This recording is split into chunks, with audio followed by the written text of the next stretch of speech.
मध्य प्रदेश सरकार की एक योजना थी। दावा था गाय के गोबर, गौमूत्र और दूध से कैंसर जैसी गंभीर बीमारी से लड़ाई की जाएगी। नाम दिया गया पंचगव्य योजना।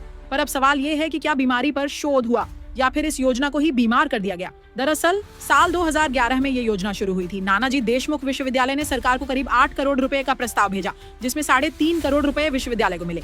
उद्देश्य था पारंपरिक ज्ञान को वैज्ञानिक आधार देना। लेकिन जांच बताती है कि यह पैसा रिसर्च लैब में कम और हवाई जहाजों, गाड़ियों और सैर सपाटे में ज्यादा उड़ गया। अब जरा ठहर कर सुनिए। जब संभाग कमिश्नर को मामले की शिकायत मिली तो कलेक्टर को जांच के आदेश दिए गए। अब डिप्टी कलेक्टर और जिला कोषालय अधिकारी की जांच में जो सामने आया है वो चौंकाने वाला है। जिस योजना पर करोड़ों खर्च हुए उसकी कोई स्पष्ट गाइडलाइन ही नहीं थी। यानी पैसा कहाँ खर्च होगा, कैसे खर्च होगा, ये पहले से तय ही नहीं था।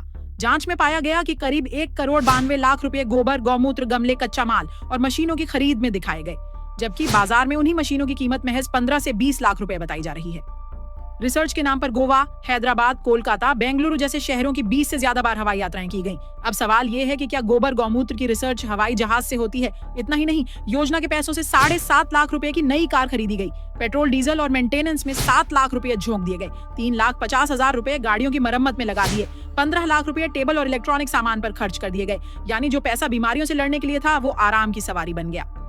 गाय की गोबर और मूत्र से कुछ औषधि बनाना था, जैसे कैंसर जैसे असाध बीमारियों के उपचार के लिए शोध किया जाना था विश्वविद्यालय को। अब उसमें कितना शोध किया गया है ये अलग विषय है, और उस मद का उपयोग मुख्य रूप से हमने जो देखा, कुछ सामग्री खरीदी में लगा दिए, कुछ यात्रा में, कुछ वाहन खरीदी में। इस तरह हमें प्रथम दृष्टया लगा कि उस मद की राशि शोध में किया जाना था, अन्य मदों में भी कर दी गई है। वो हमने रिपोर्ट बना करके सौंप दी है। जांच में यह भी सामने आया कि 2016 से 2020 के बीच किसानों को प्रशिक्षण देने का दावा किया गया, लेकिन जो लिस्ट मिली वो सादे कागज पर है, जिसमें कई जगह तारीख तक नहीं लिखी गई। लेकिन सवाल वही, क्या ये प्रशिक्षण कागज पर था या जमीन पर? जांच रिपोर्ट कहती है कि करीब 3.5 करोड़ रुपए खर्च करने के बाद इस योजना से महज 23,000 रुपए की आय हुई है। सोचिए, मात्र 23,000 रुपए और खर्च करोड़ों में।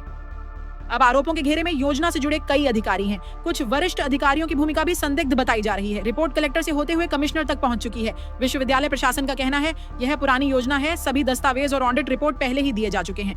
उस समय कोई गड़बड़ी सामने नहीं आई थी। अब फैसला प्रशासन को करना है। देखिए, ये योजना 2012 से करीब 2018 तक चली और इसकी जो भी फंडिंग एजेंसी थी उसको हमने टेक्निकल रिपोर्ट्स और फाइनेंशियल रिपोर्ट्स पूरी ऑडिटेड दी गई थी उसमें विश्वविद्यालय द्वारा।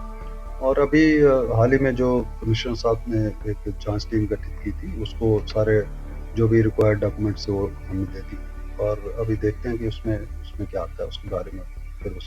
सूत्रों की माने तो इस खुलासे के बाद अब गलत मद में खर्च की गई राशि की वसूली और FIR की तैयारी की जा रही है। यह कहानी सिर्फ पंचगव्य योजना की नहीं है, यह कहानी है उन योजनाओं की जो कागजों में बीमारी मिटाती हैं और हकीकत में भरोसे को बीमार कर देती हैं। जहां एक मौका था पारंपरिक ज्ञान को विज्ञान से जोड़ने का, वहीं कुछ लोगों ने उसे निजी ऐश आराम का साधन बना लिया। देखते रहें आजाद समाचार। धन्यवाद।